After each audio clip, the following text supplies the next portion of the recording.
Hey YouTube, it's Aqua, and are you missing a hard drive?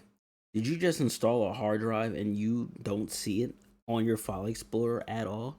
Like you see just your C drive and no D, E, F, G, L, M, N, O, P? Well, guess what? You didn't go to Disk Manager yet. So what you want to do is you're going to go to the Start menu, and you're going to want to type in, hold up, you're going to type in Disk Manage, Disk Management, but it should say create and format hard drive disk. If not, just type in Disk Management and it should show up here.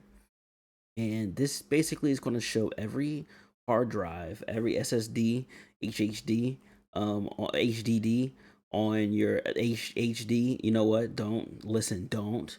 Okay, Disk Management. Okay, here you're going to see all the drives that is plugged in here, and you're going to see these partitions here, but you're going to see your C and your D, right? So if you have a drive and and it is empty and it just has a line like that, you could delete it, delete the volume, and then it should make it into a drive here. You can make it into a drive after that. But if you see the drive here, you can always delete the volume. That's how you redo the volume or delete your whole hard drive.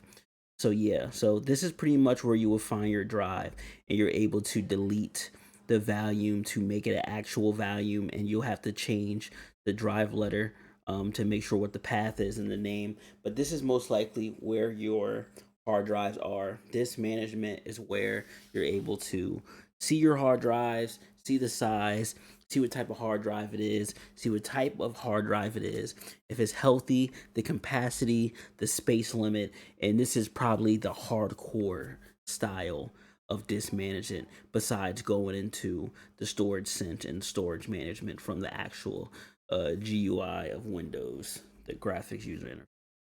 All right. So if there's anything else, let's get it. Let's go. Let's get it.